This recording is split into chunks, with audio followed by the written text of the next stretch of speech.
Many people interested in foreign policy have told me when they come to the Indian Council of World Affairs in Sapru House, they feel a great sense of affinity with this institution because this was where the serious study of international relations in India all began. The ICWA was set up by a small group of public intellectuals some years before our independence because they felt it important that India have an independent perspective on international affairs. Since then, the ICWA has gone from strength to strength, and it has been a long journey, almost 75 years. One particular milestone in that journey was in 2001, when the Indian Parliament passed an act declaring the ICWA to be an institution of national importance. We thus became a publicly funded independent think tank. Our governing council is headed by the Vice President of India, and the External Affairs Minister is its Vice President. We have 3 focus areas. The first is research, which is carried out by an in-house faculty. Very rigorous research on different parts of the world, encompassing the domain of area studies. The Council has been very proactive in conducting dialogue and discussion on African affairs and India-Africa relations in order to promote an understanding on African affairs in India, an Indian perspective on Africa, given the priority that now Africa has in Indian foreign policy. Within the Council, we have a renewed focus on Latin America and the Caribbean region. So we're looking through our studies to find new areas of cooperation such as renewable energy, climate change and the space technology. Interacting with leading experts, diplomats, media persons and academicians has helped me nurture my research further. We recently had the ASEAN Indo-Pacific Outlook, which has a lot of convergence with the India's own Indo-Pacific construct. The learning curve at the Council has been tremendous, and it provides a strong foundation for my future research. The second is policy. Because we are a think tank and being close to policy, commenting on policy and helping formulate policy is an essential part of our functioning. I think in the new age, what we're seeing much more of is that people want to be involved in foreign policy thinking. They want to have a voice. Now this is where ICWA comes in. This is the platform where I for many years have come and interacted with the best in the world. ICWA provides a valued platform for visiting foreign dignitaries to interact with informed Indian audiences. The third is outreach. This is most important because of our role as a public-funded independent think tank, and we carry this out by associating ourselves with as wide an audience in India as is possible. Colleges, universities, other think tanks, and of course with similar institutions elsewhere in the world. What I would call the democratization of Indian foreign policy, that it has moved to distant corners of the country. It is no longer a preserve of Delhi. ICWA has a robust publications program which includes papers by the in-house faculty, invited papers and commentaries, and books on foreign affairs by not only former diplomats and established academics but also by upcoming scholars. Our journal, India Quarterly, is being published since 1945. ICWA's publications are also being translated into various Indian languages. What is ICWA's role as we move into the future? The vision of the institution is to stay abreast of all the momentous changes taking place in the domain of foreign policy. New areas are emerging. There are strategic technologies, there is climate change, there is artificial intelligence, and there is cybersecurity. How can our research faculty and the audiences that come here be better informed about developments in these areas? How can we write and formulate research papers to give policy inputs that help in government policy formulation? These are the emerging challenges for ICWA and form a part of our vision for the future.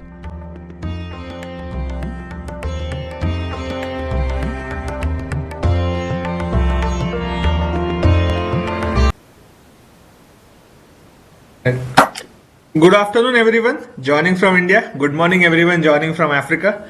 This is the second day of the conference. Yesterday we had very productive discussions. Today we will also continue to build on those discussions. Our first session for the day begins to discuss food, energy and environment security. We all know that African countries are major sources of energy for India, and cooperation related to food and energy is a part of the India-Africa relationship. To discuss these and other related issues, we have a great panel.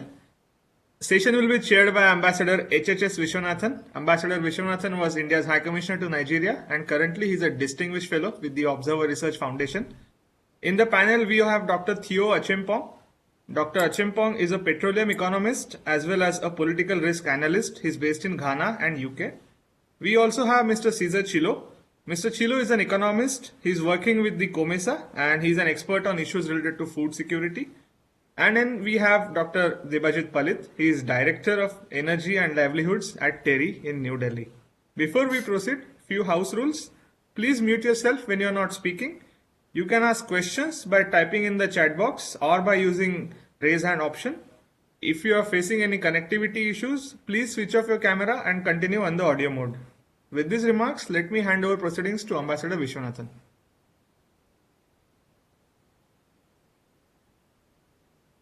So you are on mute. You can unmute. Thank you, Sankalp. Am I audible? Yes, sir. Yes. Good morning, everyone, to our friends and colleagues from Africa. And as Sankalp said, good afternoon to our Indian friends.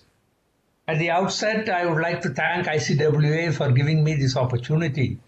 It's a great honor for me to participate in this very important webinar that is organized by ICWA. I congratulate ICWA for organizing this because I know the difficulties of having such a two-day conference over a digital platform. But I find that it's going very well. We had a very successful first day. It is a timely and very important initiative. Why is it timely? Because I think that this conference is going to provide the critical inputs for the India-Africa Forum Summit number 4, which hopefully will be held sometime in 2021 as early as possible. Now this is session 4. We had 3 sessions yesterday. And this session, as Sankalp pointed out, deals with 3 issues of existentialist nature, both to India and Africa. It talks of the larger question of the 3 S's, that is security, stability, and sustainability. And it goes into the specifics of food, energy, and environment security. All these 3 issues are of extreme importance both to India and Africa. In all these sectors, there is already sufficient cooperation between India and Africa. However, much more needs to be done, and the potential is enormous. We have a good panel, so I won't get into the details, but just to mention a few points. On food, for example, on food security, with 60% of the world's uncultivated arable land, Africa can easily become the main food supplier to the whole world. However, there are challenges. Today, the continent imports food worth $35 billion, and it's estimated to rise to $110 billion by 2025. It doesn't have to be that way. If Africa becomes self-sufficient in food production, the $35 billion would be spent on the power sector, and that can take care of the power deficit. That is why feeding Africa has been included as one of the high fives of the African Development Bank initiative. On energy, Africa is investing heavily in this sector. And the good news is that there is a sustained effort in the renewable energy sector. I read a recent Restart energy analysis which says that Africa's installed capacity of renewable energy in 2019 was 12.6 gigawatts, and this is expected to reach 51.2 gigawatts by 2025. Most of the African countries are members of the International Solar Alliance and are keen to collaborate with India for mutual benefit. The cost of renewables is at an all-time low today, making it the ideal time to tackle 2 issues simultaneously. namely energy security and environment. On environment itself, both Africa and India are facing the important question of environmental degradation in the name of development.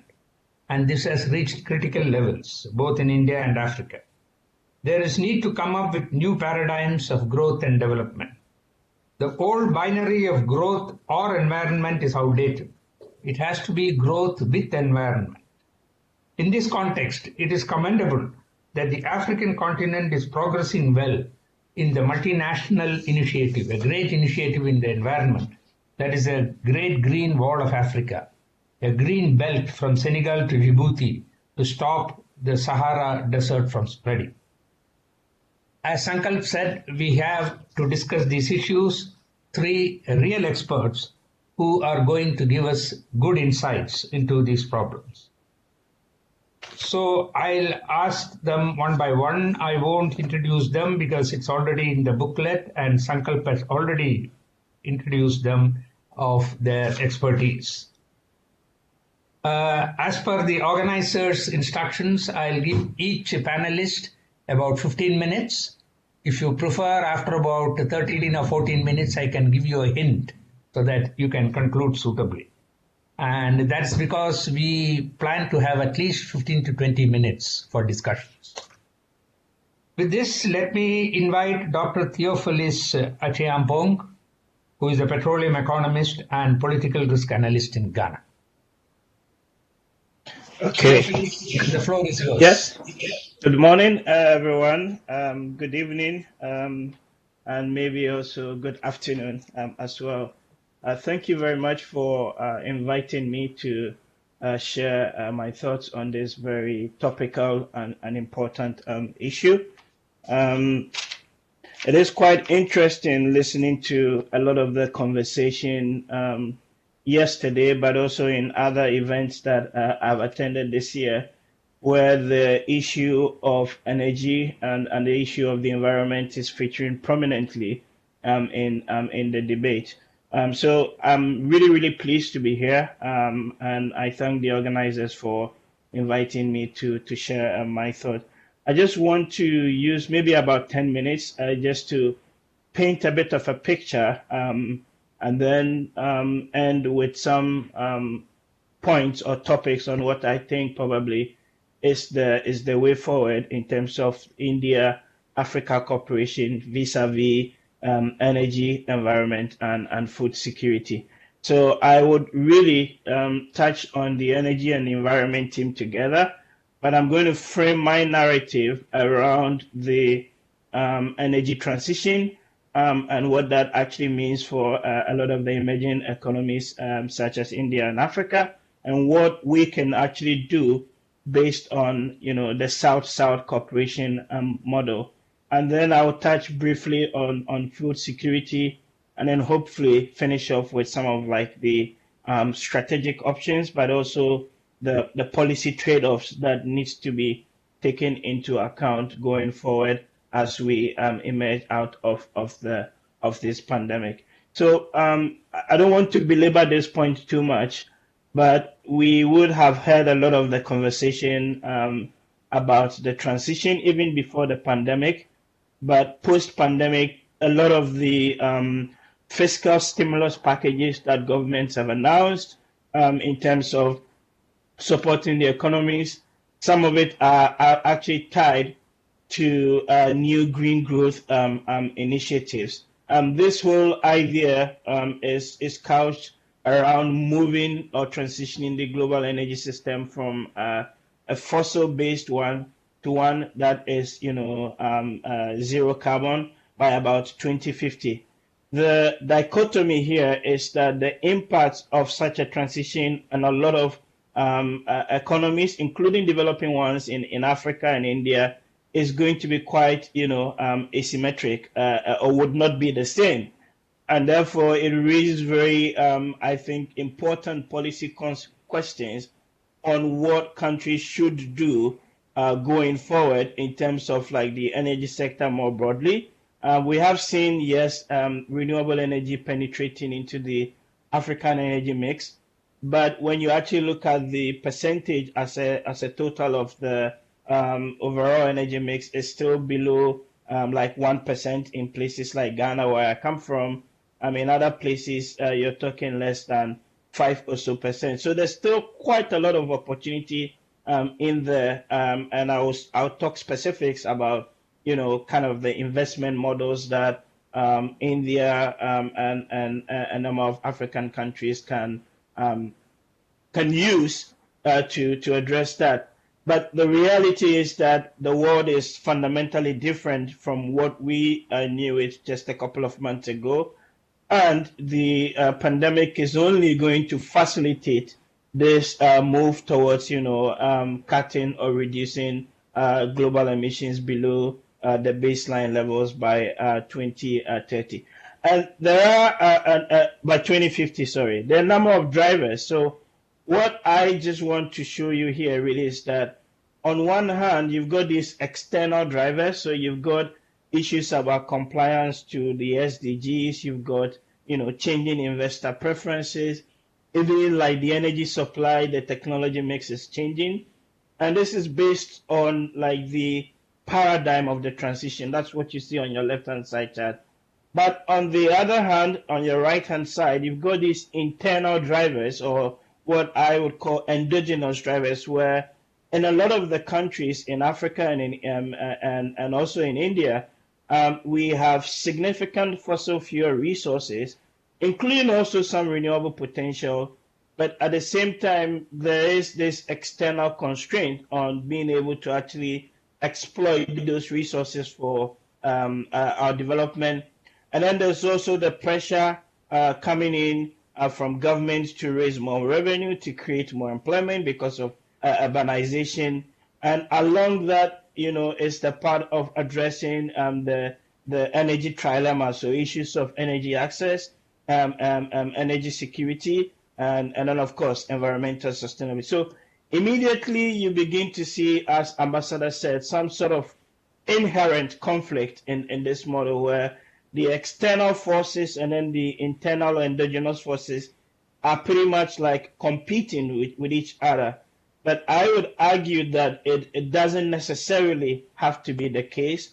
And the choice is not, between sustained economic growth or growing sustainably, but actually both can be done and attained at the same time. Of course, question is, how can that be done and why? How can that be done? I'll show that in a couple of slides. Just a couple of charts here. I thought, again, to paint a bit of a picture. So overall in Sub-Saharan Africa, you would have heard this statistic, but quite a number of the population, I think just around 50% of the population, still lack access to electricity, and a little bit more also lack access to clean cooking fuels. And that is what you see on your left-hand side chart, where the very blue bar at the very bottom represents Sub-Saharan Africa. And if you look at India in terms of contrast, you can see that electrification rates in India currently are around 85 or so percent, whereas in Sub-Saharan Africa, you're sitting just a little over 50%. So there is quite a lot of room to go in terms of bridging the gap. And I think that Indian investment into Africa, bilateral trade between the two countries would absolutely be important going forward as we emerge out of this pandemic. Interestingly, when you also begin to look at like the energy demand growth in a lot of the key Western economies have slugged just a little bit, but between India and Africa and the big emerging economies in China and Southeast Asia, you begin to see energy demand growth pick up, and this is going to be the case really going forward. So the point here is that there is the latent demand. The population needs access to electricity and need access to clean cooking fuels, but the investments haven't necessarily been forthcoming in the past. And I think that going forward, there is really a massive opportunity here between both continents to actually engage on this front. And if you were to go back a bit into history, we have had quite a lot of this Indo-African engagement, especially in the post-independence era days. And I think that we need to sort of go back to that working model, which is based on the South-South cooperation. What again I would argue is interesting, something that strikes me as a bit odd here is that if you actually look at mobile access and rural electrification, in a lot of the rural countries in Africa, they have as much as 70-80% rural electrification. 70-80% mobile ownership in the rural households, but the electrification rate is sometimes 40-50% lagging behind that of mobile ownership. And I think this probably might be the same also in some parts of India. And I think this paradigm needs to change. And there's really a massive opportunity with both natural gas and conventional fuels, but also investment in renewable energy going forward. I will just skip over this in terms of emissions, but the point is that between India and Sub-Saharan Africa, the emission levels are nowhere near what historically some other regions and countries have done, but we stand to bear the biggest brunt of the impact of such on the environment and also on the degradation that we've seen. Let me touch briefly on food security, and then I'll finish off with what I think my take-home points are going forward. So, last year, I think there was about 73 or so million people on the continent that were facing severe food crisis. This year, because of COVID and because of related internal pandemics like the desert locust infestation, poor rainfall, and also conflict in other parts in places like South Sudan, the number is actually forecasted to be much bigger. But when you look at the two maps that I've put on the left-hand side, just showing you places where there's acute food insecurity, and the right-hand side showing you violent risk, you can actually begin to see a bit of a correlation, not necessarily causality, between incidents of food insecurity and incidents of violent risk as well on the continent. And not until that paradigm is addressed or changed, I would argue that we would continue then seeing a lot of these violent confrontations and internally displaced people on the continent. The moderator gave a very interesting statistic that the continent has the potential to even feed the world. And that can be done with modernized or mechanized agricultural services. We need to move from this cutlass and hoe model of agriculture into much more mechanized systems. And this is where, again, I think the Indian or the Southeast Asian model would actually go a great deal to help in terms of, like, the little farmer or my grandmother in the village being able to have a little tractor or a little, shell to use to, deal or cut her corn. So the strategic options and the policy trade-offs, and this is where I will just end my conversation for now. I think that given what we know about the changing paradigm of the world and what COVID has actually, taught us, that the energy transition is here to stay, and we need to double up our efforts to improve access and to address issues of security of energy supply, but also in terms of food security. I would argue first that we need to actually leverage a lot more of the South-South cooperation model. I have seen Indian entrepreneurs in Ghana doing some pretty, fantastic work, but actually I would want to see more of that. So I want to see a lot more bilateral investment flows between both continents. And of course, within my subject domain, I'd love to see a lot more going into the energy sector, but specifically into renewable energy. And one of the ways this could actually be done is, in the setup of like little plants to manufacture, for example, solar PVs and other off-grid initiatives. But the beautiful thing is that because we've got the Africa Continental Free Trade Agreement starting next year, if it does, there is a much bigger market here really for a lot of like the potential investors from India, but also even on the continent to export to not only to just one country, but you're talking about a potential market of 1.2, 1.3 billion people, which is forecasted to grow to 2.5 or so billion by 2050. And also in terms of the multilateral organizations that different countries are involved in, I think India and Africa could actually use such membership to champion for a lot more of funding into mitigating the impact of climate change. We emit the least amount but are impacted the most. And I think any funding that comes in must go into the basics, what I call WET. So addressing water, electricity, and toilet needs.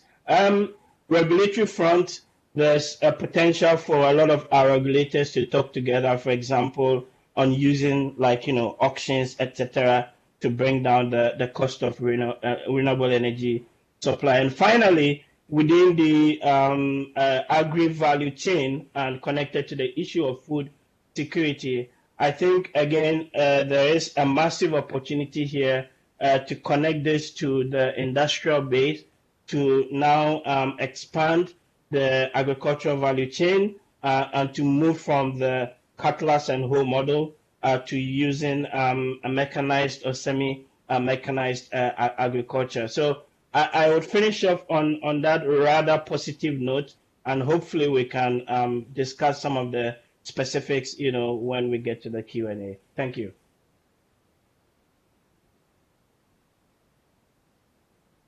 Thank you, Dr. Acheampong. That was a very comprehensive presentation, both on the energy and on the food security side.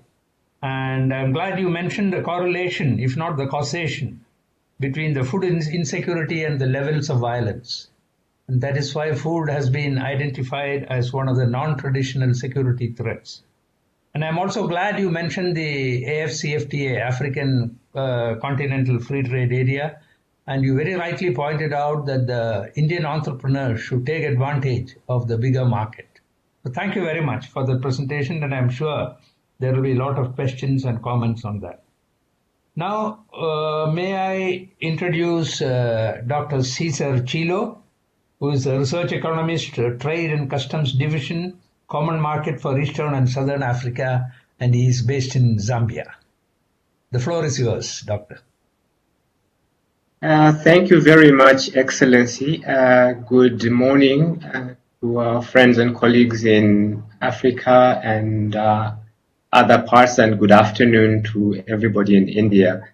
My sincere thanks to ICWA for inviting me. It's always an honor and a privilege to deliver conversations around some very important issues to do with cooperation between India and Africa.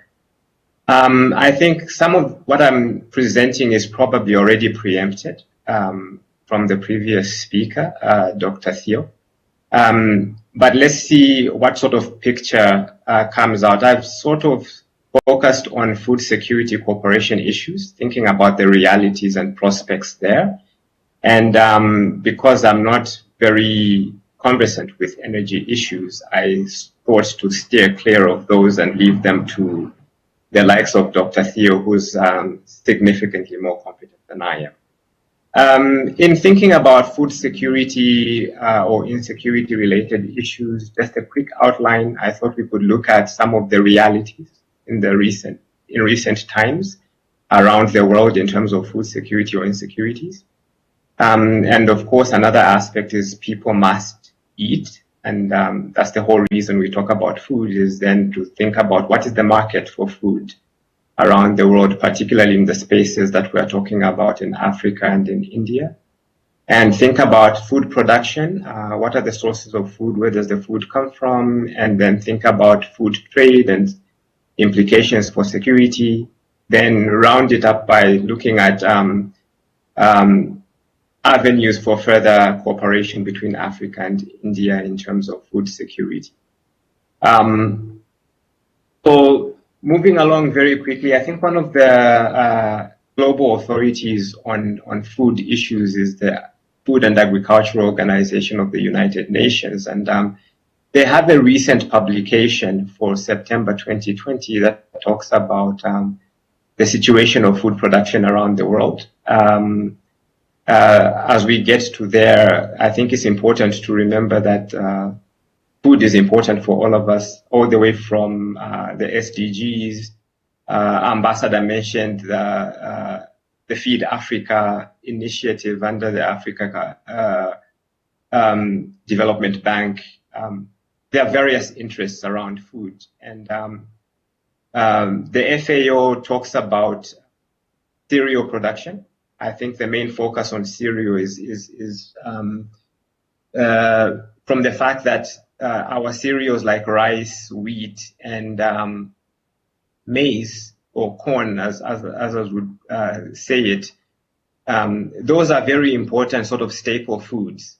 And you want to understand whether there's growth or reduction in the production of those around the world. And FAO, fortunately, is predicting that in 2020, there will be a 2.2 percentage point increase over 2019 in cereal production around the world. FAO has also identified what they call low-income food deficit countries, countries that typically face food deficits. Among those countries, again, on average, the expectation is cereal production will increase by 2.1% in 2020 compared to 2019. So there's relatively good news.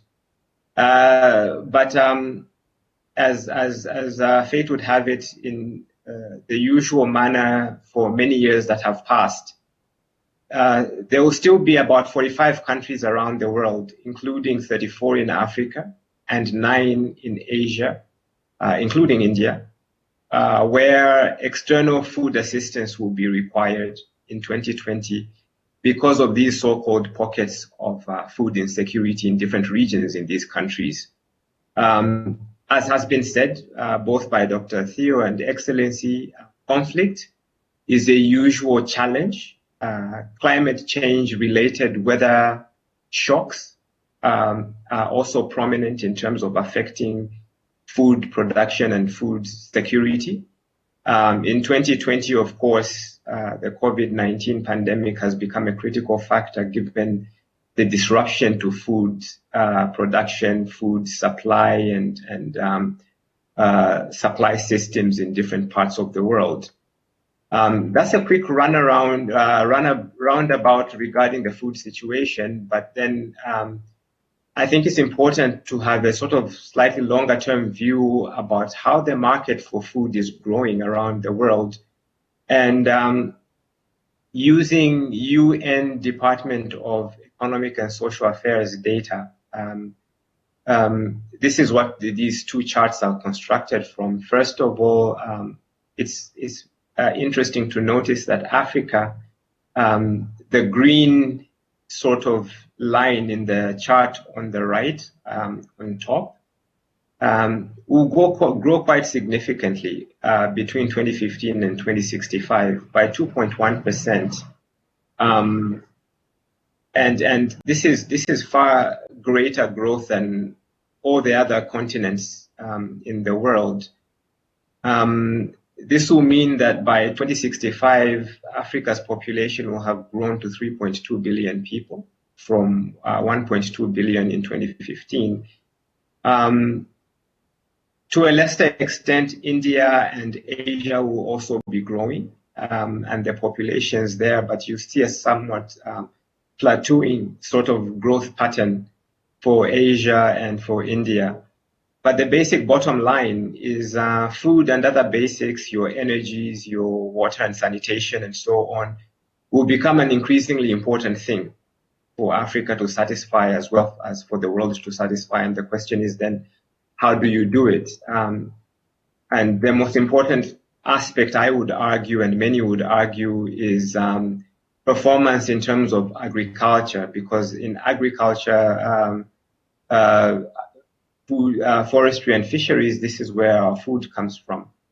And just a quick look using World Development Indicators data, it's easy to notice that both India and the whole of Africa are very dependent on agriculture in terms of the share or in GDP. So, for example, in 2018, India's GDP was, agriculture production, forestry and fisheries was about 14.5% of GDP. Africa's was about 15.2%. When you look at Europe, for example, it was much lower, 1.4%. So they have transitioned to services, to industry and manufacturing and things like this. The world average was about 3.3%. So suggesting that agriculture is really still an important thing in India as well as in Africa specifically. In terms of productivity, one indicator that could be looked at is the value added per worker, so GDP value added per worker. And you notice that in 2018, it was in the region of 1,700 for Africa, for India, 1,500 or 1,600 for Africa, and significantly less than what you observe in Europe. In Europe, on average, it was around 32,000 for 2018. And this speaks to what Dr. Theo was talking about regarding mechanization, technology-driven agriculture, and things like that. That really helped to increase the productivity significantly beyond what we see as averages in Africa and in India. And those are conversations that need to be had in terms of how do we improve productivity, much as there's a market. And this leads me to the next slide, where we're looking at food imports as well and the implications on security. Many argue that food imports sort of reflect domestic deficits. That's why generally, other than to maybe in a small way to supplement or to expand the range of food choices, the main part is that there's a deficit and there's a sort of partial food shortage. If we look in India, the food import bill in 2018 was around 56 to $58 billion. And this is in relation to all food items and basic foods. In Africa, slightly less, but similar pattern. Basic foods around 47 billion, and all food items around 52 billion in terms of imports.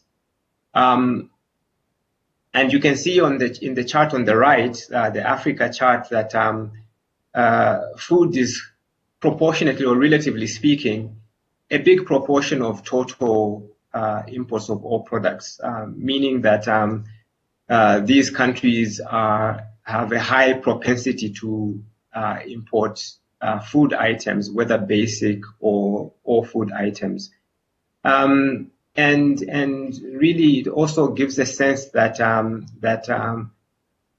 food and agriculture production and food security issues really have huge potential.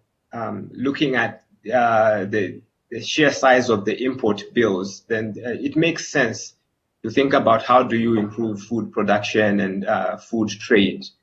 In closing, I would say some of the things that need to be considered or thought about in terms of cooperation between Africa and India. Many of these have been mentioned already. On the food production side, thinking about inputs, investment in people, human resources through education and skills development, thinking about investing in physical inputs that needs to be supplied as an input into agriculture, like seed, fertilizer, pesticides, and so on. Infrastructure, energy has already been mentioned, finance, communications and others, technology that's appropriate, thinking about environmental and natural resource management, how do we foster cooperation in those areas. On the production and distribution side, understanding who the proprietors or the practitioners are. Both India and Africa have a huge pool of micro, small, and medium enterprises that are in charge of the bulk of food production. How do we improve agro value chains? How do we improve the effectiveness of impact investments, including foreign direct investments and so on? That is appropriate to these constituents. The aspect of regional and global trade have already been discussed. The regional economic communities in Africa have proliferated this idea of free trade. So free trade agreements, COMESA, SADC, East African Community, ECOWAS, there's been quite a lot. And part of the idea is to attract foreign direct investment that is seeking consolidated or aggregated markets in the African region. There's a role to play for regional economic communities and development partners, as well as global players like India in trade facilitation, thinking about things like standards and quality assurance to dispense with challenges of sanitary and phytosanitary restrictions, non-tariff barriers, elimination, promotion of small-scale cross-border trades through various schemes. I think COMESA, SADC experiment a lot with these and are trying to build a knowledge base. Thinking about easier mobility of goods and humans, thinking about trade information systems. And I think some of the gaps really relate to how do these elements get connected to the practitioners, to the producers and distributors of food. That's very important to think about. How do you increase market access by making the markets visible and accessible to, these are regional and global markets, making them accessible to various levels of practitioners, all the way from micro to small, medium, as well as the large producers and distributors of food. The aspect of the continental free trade elements has been discussed in terms of the Africa Continental Free Trade Area, which is really just building up on what the RECs have been doing. And it's already agreed, even from a sort of policy point of view, that the Africa Continental Free Trade Area is really just building up on what the RECs have been doing and consolidating. So really, in closing, I would say there are many, many win-win situations that could emanate from a focus on food production and food trade, food business or food economics. And this goes all the way to increasing greater food security, both in Africa and in India and around the world. I think I fully agree with Excellency what you said regarding the ability of Africa, if organized differently, to satisfy the world as a food basket for production of basic and more sophisticated food items. Thank you very much for your attention. I think this is what I had. And if you will allow me, Ambassador, I'll hand back to you. Thank you very much. Thank you, Mr. Cheelo, for that very informative presentation. While listening to you, you alluded to various important points. Naturally, because of shortage of time, you couldn't go deep into it. But it raises two questions for me. and these two are particularly important for India and Africa in the food and agricultural sector. The first is for India and countries in Africa, food security is not only about food production. It's about people trying to get food on the table. That's the ultimate, that's the bottom line. So in India, we used to call it the 3 A's, the availability, the accessibility, and the affordability. You can have a lot of food production, but it may not be accessible in the remote areas. Or it may even be accessible, but the poor people there will not have the money to buy it, so it won't be affordable. It's also a question of their income levels. Then on the question of agriculture itself, both India and Africa, we have the majority of the farmers are in the small and marginal sector. They have very small farms. So the challenge for India and Africa is to make agriculture economically profitable for these people. And I'm sure the best minds in agroeconomics and agriculture, both in India and the African countries, are working on it. Because that will be the ultimate solution to the food security of the farmers and also the other people in rural areas. I hope you agree with me, Mr. Cheelo. Now let me invite Dr. Debajit Palit, who is Director, Rural Energy and Livelihoods in the very prestigious institute in India called the Energy and Resources Institute. Dr. Palit, the floor is yours.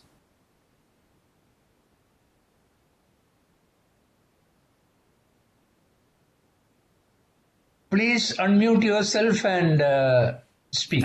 Thank you, Ambassador. I'm just trying to load the presentation. Is it visible? Yeah. Thank you, Ambassador. So it's pleasure to be part of this India-Africa Forum Summit Conference by Indian Council of World Affairs. So what I do is that I will primarily speak on the energy security issues, this being my core area of work. This one. So before we move on to the slides, I have to share what we mean by energy security is that it involves the provision of sufficient and reliable energy supplies to satisfy demand at all times, and most importantly at affordable prices, while also avoiding environmental impacts. And this was also touched upon by the chair of the session during his opening remark about the importance of the environmental impacts of the energy that we use. So I start with the Africa Agenda 2063, which talks about a prosperous Africa based on inclusive growth and sustainable development, and a global strategy to optimize use of Africa's resources for the benefit of all Africans. And that's from there, the entire concept of the energy security challenge that Africa is facing comes from there. That means what exactly we have to do. And the Africa Agenda 2063 very clearly mentions about inclusive growth, high standard of living, environmental sustainability, climate resilience, and transformed economies. And that's the agenda that is being taken forward in case of Africa. But where are we? So what are the challenges in terms of energy access and energy security in Africa? So if you see, the first and most important challenge is the large population is without energy access, whether it is electricity, 578 million, that's roughly about 75% of the world total in 2019. Clean cooking, 848 million, 35% of the world total in 2019 continues to use solid biomass as fuel.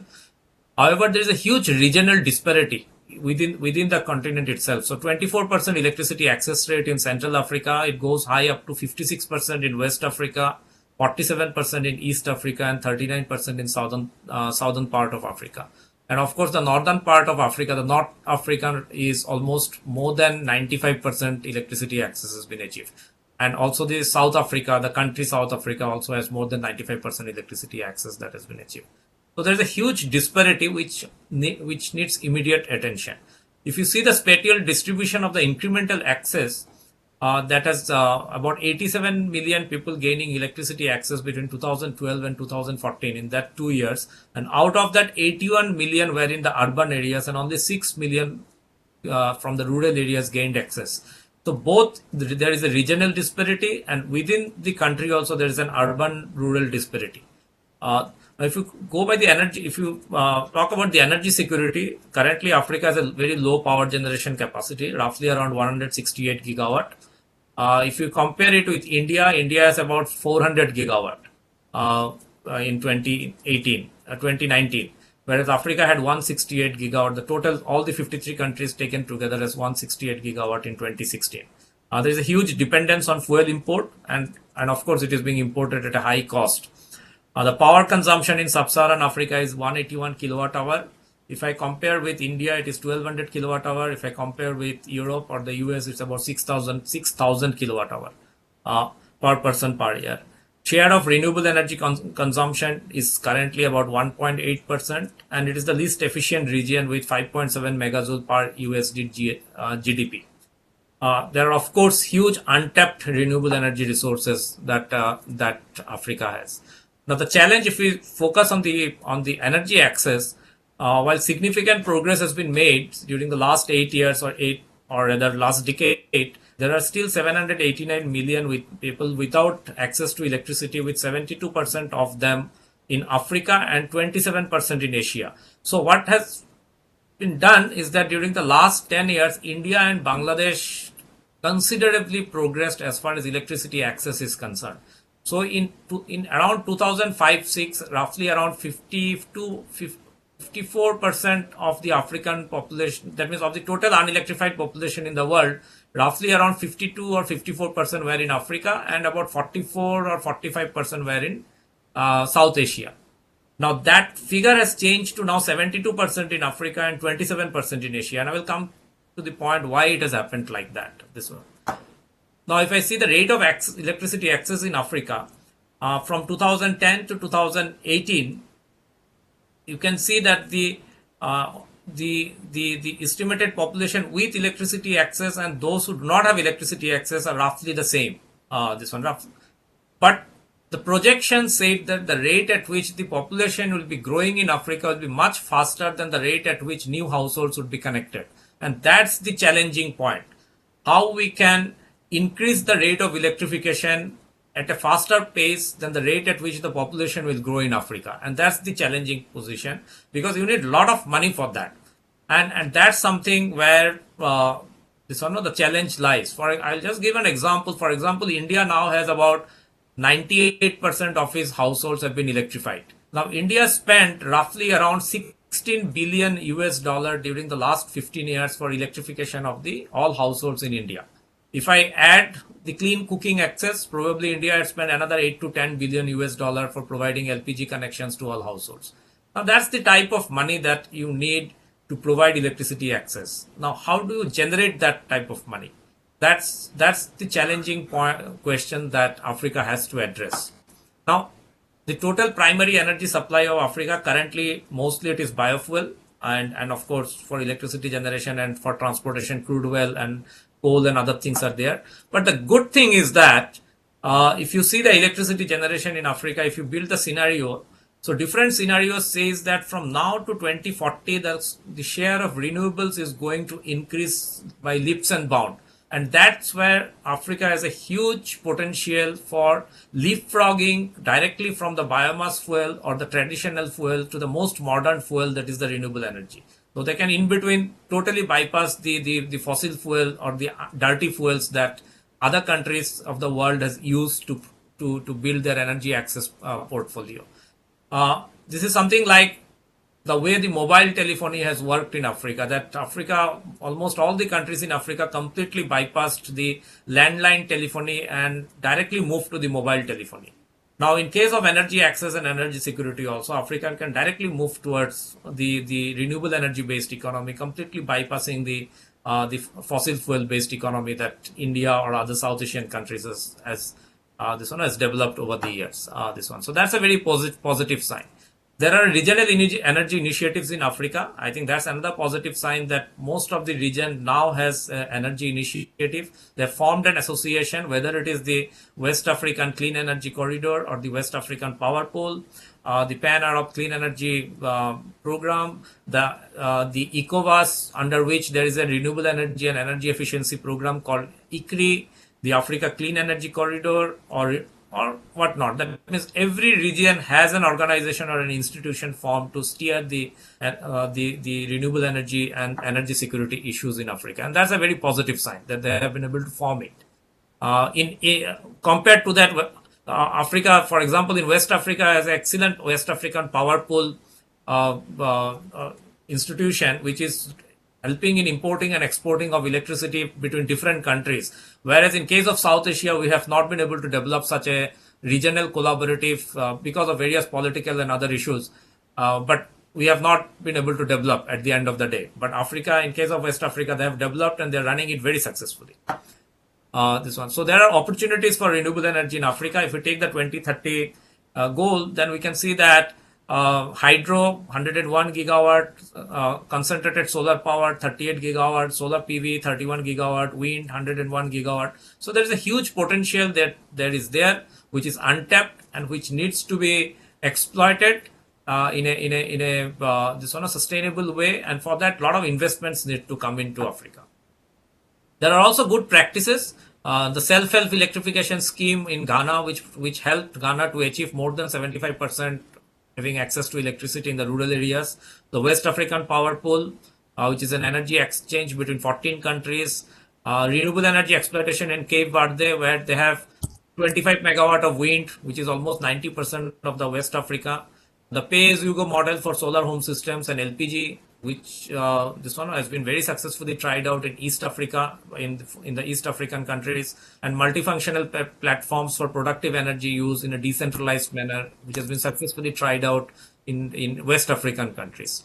Now, if I take what lessons African countries can learn from India, so there could be International Solar Alliance, which is already there, which has been highlighted by the chair of the session. The wind and hydro energy development, microgrids, local capacity, building local capacity of the energy department officials and other stakeholders, and sharing knowledge on development of policy and regulatory. Quickly, I will go through what India has done and what could be replicated in Africa. So we all know about International Solar Alliance, and they are trying their best to build the cohort of improving the solar generation in each of the member countries. The lessons that the wind energy from India, we started wind energy in around 1980s, late 80s, and now we have reached a point where we have around 38.1 gigawatt of wind energy potential, and the cost has come down over the years.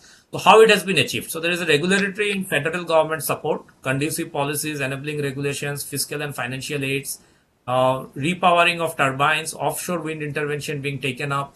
And this is an area where we are also certified manufacturers. There are a number of manufacturers. India is unlike other technologies, at least in wind energy, India is self-sufficient in manufacturing the turbines.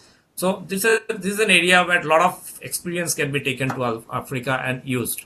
If you take solar energy, we have now around 34 gigawatt of solar energy implementation in India. This one, and if you take the lessons, so we discovered a reverse tariff model by which our tariff in when the National Solar Mission was launched in 2010, the tariff was roughly around 0.25 US cents per kilowatt hour. That's about around 18 rupees per kilowatt hour, which has now come down to the last week's bid says it is about 2 rupees. That's about 0.03 US cents per kilowatt hour. So that's a model that we have innovated in India, and which has helped India to reduce the tariff by, that means, huge amount. So that's a model which could be replicated for utility scale solar in case of many of the African countries. This is something that can definitely be learned from India. The auction patterns, if you see in India, in 2014 we auctioned about 2.6 gigawatt, whereas in 2019 we auctioned about 19 gigawatt, and gradually and every year the price is coming down. If you see the curve, the price is coming down for every kilowatt hour of energy that is fed into the grid. In case of distributed renewable energy, as per International Energy Agency, they say that 70% of the rural population would be the better choices for the mini grids, and standalone solutions would be better choices for the new connections for electricity that are going to come in the future in the ratio of 65:35. So the grid is not going to be the mainstream mode of electrification. It is going to be the DRE, the distributed renewable energy, and mini grids is going to be the model for expanding electricity access in Africa. That's what the IEA says. And in India, we have been implementing DRE and mini grid right from 1980s and 1990s. The first mini grid was implemented in 1992. The first DRE system for demonstration was done in 1982 or 83, around that time. So we have huge experience in running mini grid models, in designing mini grids, in running mini grids model, and which can be the technology solutions can be transferred and discussed and shared with the African countries for them to take it up. These are some of the areas where India, Sub-Saharan Africa collaboration on energy security, build capacities of policy decision makers, regulators, implementers, where we have a lot of experience, transfer technological solutions. Now, I'm not using the word product. This is the convention that everybody wants to sell the product. All countries in the world want to sell their product to the other countries. What we offer from India is the technological solution and not the product. So it's something like you are not providing an energy product, but rather a solution for running a micro enterprise. Now, what sort of energy product would be most suitable for running that micro enterprise? That's something that we can provide, because many of the enterprises are of similar nature. And that's an area where India has the niche, or India has the edge for collaboration with Africa. We can share our business model and institutional models that we have developed. Share procurement and implementation model on how we could electrify roughly around 650 million population, which is roughly the size of the total population of Europe. We have electrified in a span of 10 years. Now, what institutional model we followed? What are the procurement models we have followed? So these are some of the things that can be shared with many of the African countries, and there's a lot of learning that can happen to enhance energy access and energy security in Africa. So there are some collaborative projects that Terry has also done. I'm not going into the detail on that, but we have worked in 12 countries on decentralized electricity solutions, including many of the West African and East African countries, on promoting of solar lamps, solar home lighting systems, solar charging stations in those countries, and helping them, the local organization, to develop their own model and replicate that model once we have transferred the solutions to them. So learning from the past and building on the progress, so we can have, I think what Africa should do is that the countries should help work out their regional and country sector energy master plans and resource assessment, develop their solar and wind energy potential, mini grids for energy access. Energy efficiency is another area where a lot of work can happen. The Energy Efficiency Services Limited, EESL, from India, which is an organization helping to achieve energy efficiency targets in India, is already working in some of the African countries and is ready to make investment in Africa to promote demand side management and promote LED lighting, energy efficient fans, air conditioners, and all those stuff. So then, of course, building multi-stakeholder capacity and developing enabling policy and regulatory architecture. We are very good at developing policy regulations.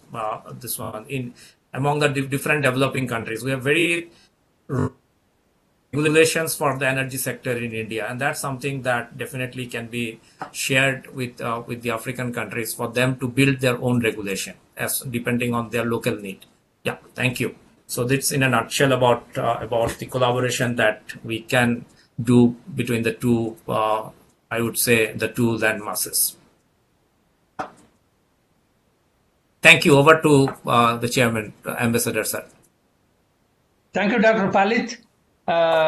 Very informative presentation, and particularly it's important that you pointed out the areas where there can be further collaboration. You already pointed out the excellent work that Terry has done in some African countries, but I only hope that this collaboration is extended to other places.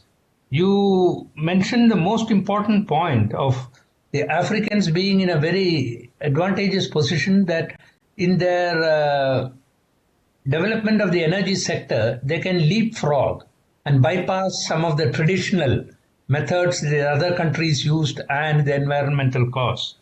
And you pointed out the areas where India can collaborate, and this is where I hope the Indian private sector will take up the challenge and the opportunity, because there is a lot that can be done, as you very rightly pointed out.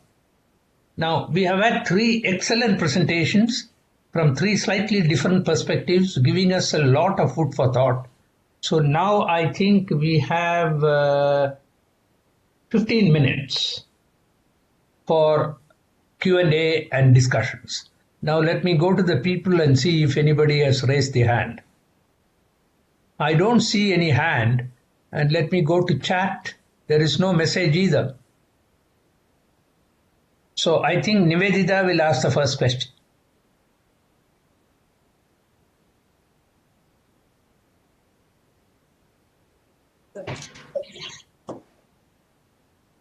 Nivedita, why don't you start? No, I have basically two questions. One for the first speaker. You referred even to Mr. Palit. One specific issue that you mentioned about energy and the kind of energy requirement that Africa would need, and the funding, the huge funding that Africa would need for that, generating that kind of electricity. And you said that renewable energy is the opportunity. In your estimate, how do you think that how economic is this renewable energy option for Africa? One.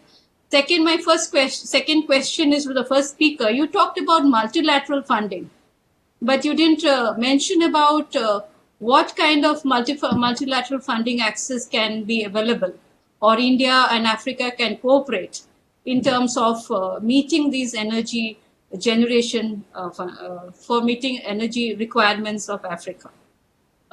This is two questions. And one more question to the speaker on food security, Dr. Cheelo.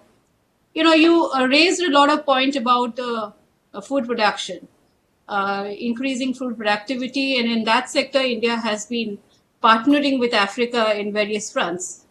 But one issue about Africa we have seen is regarding the much of the Africa is dependent on subsistence farming and small farmer holding. And if you question, the idea of productivity, increasing productivity, also how farmers include, if you increase the productivity, how do you basically include these small farmers into this productivity chain? Because what my understanding is that much of the farming that they do is they use for their own consumption. But if they increase the productivity, how they would use that products to the market and increase in the region?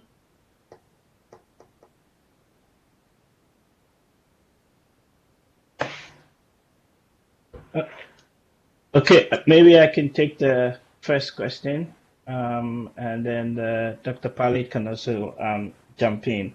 Yeah, the first one on the energy requirement and the funding, the latest figure I saw, I think, from the IEA is that we're looking at between $60 and $80 billion worth of funding that is actually required, and a substantial chunk of this will have to go into both conventional and unconventional means. So if you look, for example, on the African continent, a lot of the countries have discovered significant natural gas resources. And the question has always been how to develop the domestic gas market, the infrastructure that is required to evacuate the gas from the fields to where it's most needed, either for power generation, but also for non-power in industrial use. And then on top of that, you've got the other paradigm of actually connecting these rural communities with distributed RE as Dr. Palit also mentioned. The reality or the challenges, despite all the initiatives that have been done, including some of the regional ones, you still have renewable energy penetration below 2%. Whereas if you actually look at, like, in India, because of the slightly different cooperation model and some of the examples you've seen, you don't necessarily need too much of the bureaucracy to actually get things, working and addressing the funding deficit or the funding gap. So that then leads me to your second question on the multilateral institutions. I think one of the big avenues is actually through the DFI route, so the development finance institutions and some of the multilateral development banks. I would love to see a lot more of the Indian African cooperation, especially like in the area of energy and environment, going through some of these DFI routes, but also both continental land masses actually having a collective voice at that global level to ask for the climate mitigation funding, right, coming in to support specific projects and specific initiatives. So one of these could actually be in the area of rural electrification. So the picture is not an even picture on the continent. In West Africa, which I know very, very well, you have big institutions, you have big regional bodies, but the reality again is that you have less than 30 something or so percent, energy access in a lot of the countries. Whereas, of course, in Ghana, you have like over 82 or so percent. So a lot could be done, I think, and a lot could be done based on the cooperation model, but also learning, importantly, from what India has done very successfully in improving the access rate within a relatively shorter period of time. And just lastly, the question of using the auctions to actually bring down the levelized cost. The bidding has worked fantastic in a lot of regions and in a lot of jurisdictions where you don't necessarily need to even offer sovereign guarantees to an investor to come and build a project. But because you have an innovative financing mechanism, you've seen the cost falling from 17 or so cents a kilowatt hour to less than 5 cents a kilowatt hour in a number of places, including. And I think that model and those learnings could very well be utilized in the case of Africa. Thank you.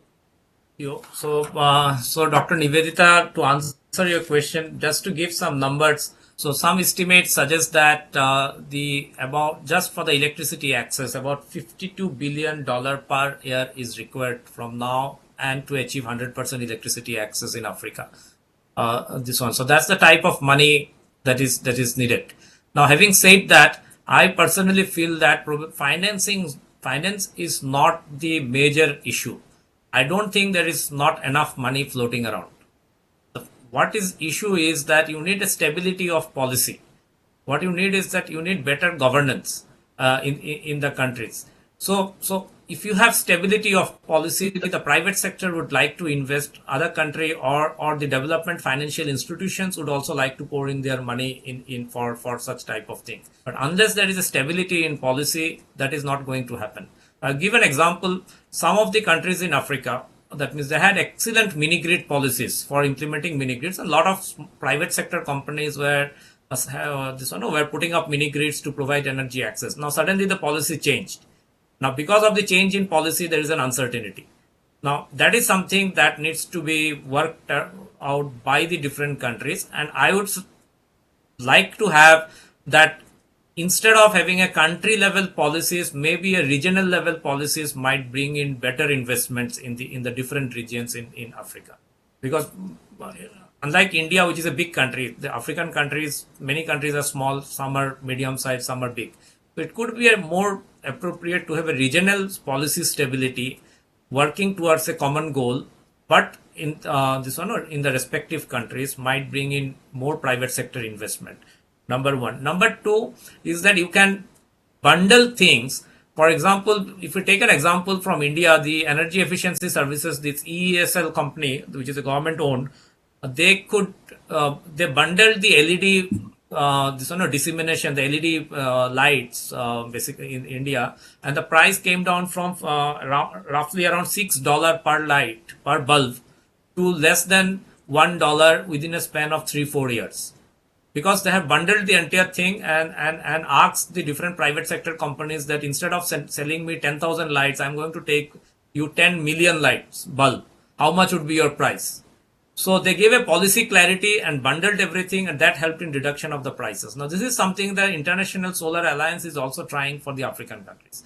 That can we bundle the energy access products and then ask the different investors and the implementing agencies to go and implement it across different countries. I'm not sure how much that had progressed, but this is an area where a lot of work can be done. This one. Thirdly, I think the International Solar Alliance is also working towards developing a financial institutions which can support energy access portfolio in the African countries and other developing countries. And if it works out, then I think there will be another channel of fund for many of the African countries which they can tap. Thank you. So there are a few questions on the chat, if you can see now. Oh, yes. Yeah, shall I read out?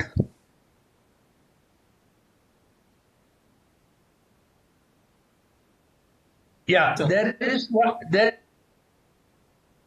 one question by Dr. Sanjeev Kumar. This question to Mr. Cesar Cheelo. Whether India's green revolution could be a useful model if adapted to African conditions. And there is another one that also I'll read out. It's not addressed to any specific speaker. It is by A.R. Ghanshyam. I presume it's Ambassador Ghanshyam, one of my colleagues in the Foreign Service. What is the roadmap and time schedule for the Africa Free Trade Union? And he says any of the speakers can answer this question. So please go ahead. First, Mr. Cheelo, and then anyone can take up the second question. Thank you very much, Excellency. Maybe let me start with Dr. Dita's question earlier on regarding productivity and subsistence farming and those issues. I think the short of it is the subsistence farming space seems to be occupied by those farmers predominantly because of a sort of exclusion problem. I mean, many of them are in remote rural areas, or at least in rural areas, and various services have not been extended to them. And on that exclusion basis, as a developmental issue, you find that many of these areas, then they don't aspire for greater than subsistence farming. And I think some of the initiatives that are being tried at NASH for various countries at regional level and even globally have to do with how do you integrate them into agricultural value chains or food value chains and so on. And some models include, for example, these sort of hub and spoke or center satellite model, outgrowers and things like that. And the idea is, like I was mentioning, to improve the skill set, the education base of the small-scale farmers, to help them to figure out how to produce better. So improving the input-output ratios, getting context-specific and appropriate technologies to them, getting the right inputs to them, affordable and on time and things like that. You can imagine people in rural areas, sometimes they don't have seed, modern seed that they can use for their agriculture, and end up using seed that is probably from the previous year's harvest and things like that. That reduces productivity.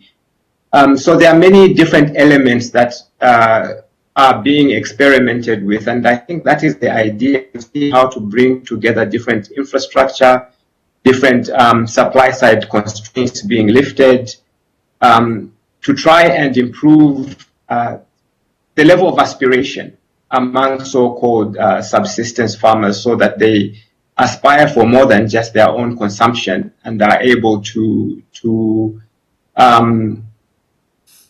supply at profit through the supply, through value chains. And I think it's important to think about value chains in terms of the producer has a particular role, but you also have other players in the value chain, such as aggregators, wholesalers, and even retailers like supermarkets. And speaking of supermarkets, because the end consumer usually has exacting standards, so the whole value chain needs to be strengthened all the way from production, making sure that the standards, the quality and assurance is there, so that the product is something that is in line with what is required. So all those different bits of capacity building for farmers become important to avoid sanitary and phytosanitary challenges, to break down barriers, opening up the hinterlands through infrastructure development in feeder roads, not just the main arteries and things like that. So it's quite a complementary set of things that needs to happen, and usually people bundle it up in terms of what they call integrating value chains and strengthening the different value chains for food production. In terms of the Green Revolution, the Indian Green Revolution, I must confess I haven't studied it in much great detail. But looking at what India has been able to do in terms of still making small-scale farmers relevant and productive, if you look at the numbers,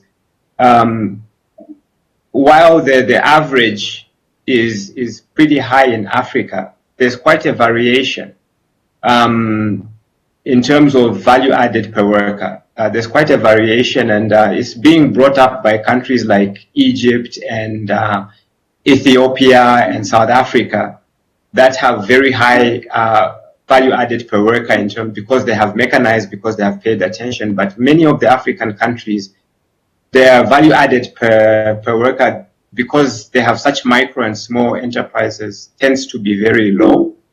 And I think understanding how India as a territory has managed to increase the average value added per worker to those levels, even despite having quite a proliferation of micro and small farmers. How it has done that might be a useful avenue to pursue for Africa. I think it holds promise, because there are such strong similarities between Africa and India, not just in terms of demographics, but also in terms of sociology, culture, and things like that, history, that could be leveraged and harnessed. I think that's what I would say about those two questions. Thank you, Excellency.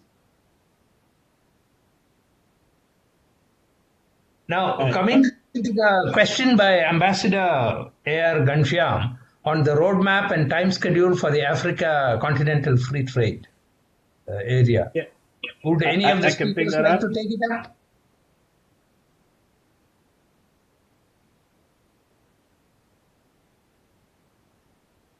Hello? Yes, so yes, I will pick that up.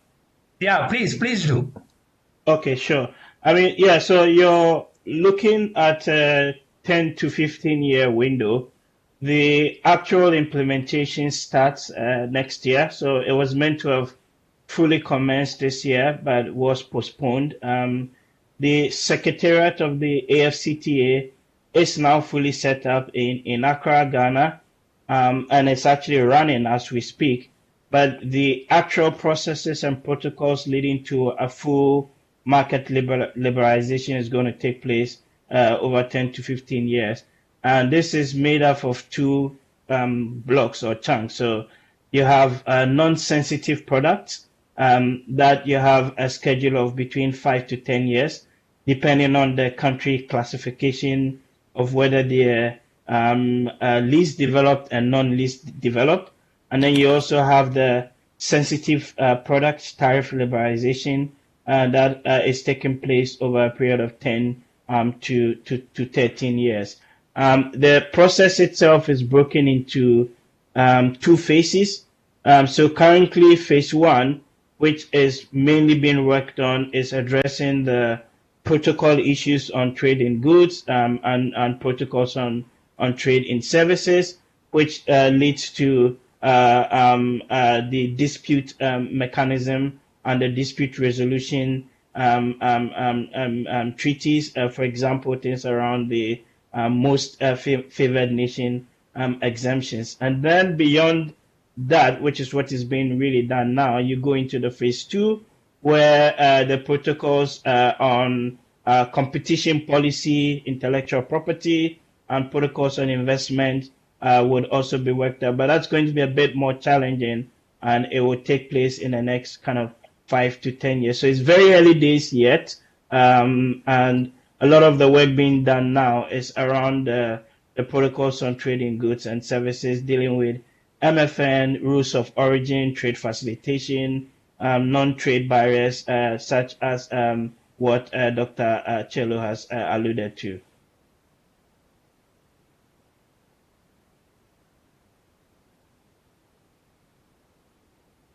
So you will have to unmute yourself, sir. Yeah, I go to people, there are no more hands, and in the chat box also there are no new messages. So with the permission of the organizers, let me quickly add a point, Ambassador Viswanathan. Please do. We have a few minutes.